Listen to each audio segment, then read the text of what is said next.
Hey, welcome to the Smart Music Business Podcast. In this episode, I want to talk about the number one thing that is causing artists failure and you missing out on thousands of dollars and potentially millions worth of opportunities.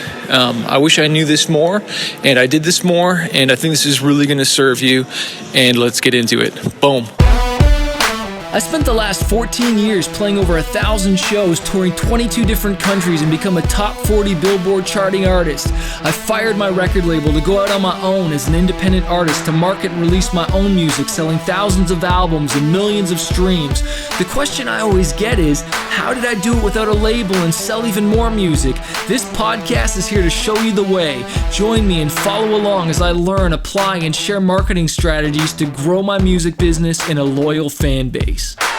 So hey guys, just going for my walk here. It is now officially freezing in Toronto, and so I'm doing my mall walks. Gonna get a gym membership here so that I can get my body sweating at least 4 or 5 times a week so that I can, just be healthy, man. Be strong. You got to take care of your body or else you're no good to anyone. You're no good to yourself. There's 2 things I realize you can't cheat. You can't cheat your sleep and you can't cheat your health. By working out and getting more optimized and just sweating and getting your body into that peak state, like, you will just have more energy throughout the day, and it'll help you to think. It'll help you to write better songs. I wish I did this more back in the day. So I encourage you to do those 2 things. Get sleep, go to bed before 12. The more hours you can go to bed before 12, the better. And because you'll just get better, deeper sleep.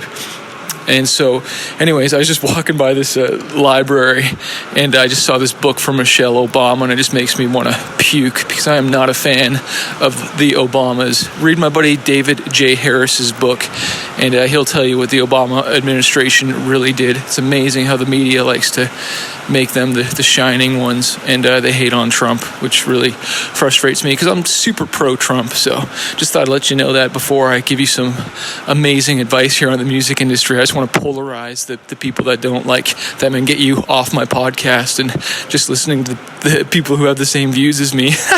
So I hope that got rid of some of you. Anyways, so let's talk about what's really changed my life. And that's in the follow-up, okay? Follow-up. I've talked about this on other podcasts, but if you are not following up with people, you are missing out on so much. This morning I woke up, I was working, sending out emails at 6:30, going through my notes for radio, and specifically for a station in Australia.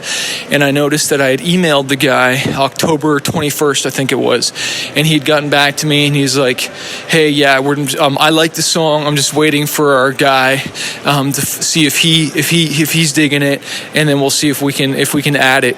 And so I saw it's November. It's like November 11th. I don't know when I'm recording this. And so I followed up with him, and he's like, yeah, man, we got it into rotation. It's doing really, really well, and it's gaining traction. And I'm like, yes, it's so awesome. And so I'm like, okay, cool, man. I was like, oh, awesome. Thank you so much. And I'll make sure I send you some merch for giveaways for the station when the album comes out, because the album's not out yet, and we're promoting the single, right? That's what you do. You promote lots of singles leading up to your album. And so now I can put on my notes, he's added my song Plan for Me. So I can tick him off, and now I can focus on other stations, okay? And what's amazing to me is I emailed some other people that said the same thing, like, hey, we're waiting, or we're bringing it into the music meeting. And when it comes specifically to radio, that is the goal, is to try and get it into the music meeting, because there's normally like 3 or 4 people, including the music director, that decide on what song is going to be added into rotation, what new songs. And that's why it's honestly so hard to get onto radio, is because you have, some dozens, sometimes hundreds of artists that are fighting for, 3 or 4 slots that come up or come open, you know what I mean?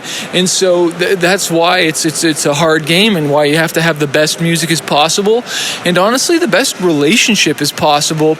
And it's been amazing contacting radio ourselves and just bringing this in-house, because I'm getting to build the relationship with these people as opposed to some middleman, and I'm so over the middleman. Like, I wish I built more of a internal team sooner, of people helping me, because it's made such a difference. But really the secret here that I'm trying to drive home to you today is the secret of the follow-up and just following up. Like, we give up way too soon, guys. We give up way too early before we're going to have our breakthrough, and we don't follow up with people and keep pounding. And I'm telling you, it's such a simple thing to do, but it's so simple not to do. And we're like, oh, well, what if I offend them? Or what if what if they think I'm emailing too much? No, they're going to be like, dang, like this person is, persistent. This artist really wants this. That's what they're going to look at. They're going to be like, oh, stop bugging me. And they're like, okay, finally, I'll listen to the freaking song. And maybe if the song isn't even as good, at least you'll have an answer and you'll know why. And you can build the relationship and learn and grow from it. But we just think that we can send one email or one phone call and expect everybody just to bow down and come chasing us down. No, that's not how it works. So go through your list right now. Like, who can you follow up with? Who can you follow up with? Who did you not follow up with and you said you would? It's amazing how we'll go to these music conferences, we'll get all jacked up, we'll make all these contacts, and then we don't even follow up with people. I'll tell you, I went to the Sync Summit thing, and I met with a big round table of music supervisors, and I can tell you 1,000%, I did not follow up with these guys like I should have. Totally should have followed up with these guys more, and at one point I was, and then again, what happened? I got distracted, I got busy, and then I just stopped following up, and guess what? I got no results from it because of that. And so now I probably, now that I'm recording this right now, I should go back through my spreadsheet and say, hey, who can I follow up with, and just touch base again and try and rekindle that relationship. Like, one email can be worth thousands, hundreds of thousands of dollars. Okay, one tour, one sync placement, like this is everything. Following up with it, like promoters or people who are booking tours or festivals or sync placements or managers, or maybe you are trying to get signed, and you build the relationship direct with that person, and maybe an A&R liked you a lot, but maybe their head person didn't like you. But well, maybe that A&R is going to go move to a different record label or position, and they're going to remember you and be like, man, okay, let's put this kid on, let's put this girl on, let's get them out there, right? And so that's something that you always got to think about, is like, and I've realized after being in this game so long, like, it's interesting to watch different people in the industry move around. Like, I know this one guy, man, he's probably worked for every company. I remember this guy worked for a label, then he worked for a magazine, then he worked for a nonprofit, all connected within the music industry, but he bounced around. He was a manager, just every position you possibly could have imagined. And that's just sometimes how it is. Some radio people move from different positions, and honestly, that's why it's important again to keep those relationships. And as frustrated as I am with this one radio promoter that I've hired right now, to be honest, I'm pretty upset, but I need to make sure I leave that relationship properly. I really do. I got to leave that relationship properly. And even though I'm not happy with the results, and I can let him know that I'm not happy with the results, but I can do it in a proper and a professional way. Like, I don't have to burn the bridge, because you just never know. You just never know. And I don't need him talking, smack or talking negative to any of the program directors that I'm going to be personally now reaching out to, because if all of a sudden I start reaching out to them personally, and they're like, oh, what happened to Matt? Or they talk to Matt, the guy that I've hired.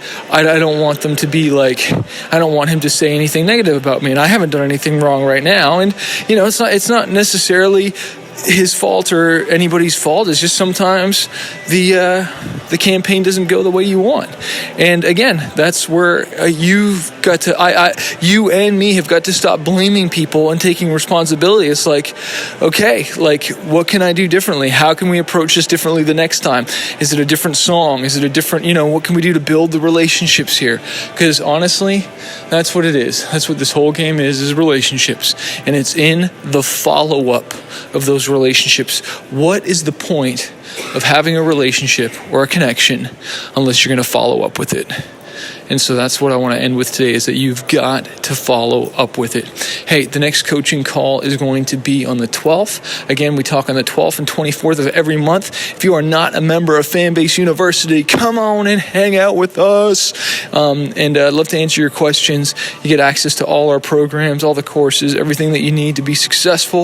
Look forward to seeing you on the next call. I want to remind you that a fighter isn't someone who never fails. A fighter is someone who never quits. So if you're a struggling artist and you're just trying to figure out this music industry, you want to go full time with your music, you want to get noticed on social media, or learn how to launch an album, an EP, or just get your music more marketed out there, I want to encourage you to check out my coaching program called Fanbase University. Every single month, I jump on the phone 2 times with my students and I coach them and I teach them how to market their music, how to get noticed, how to handle booking agents, record labels, and just get their music out there.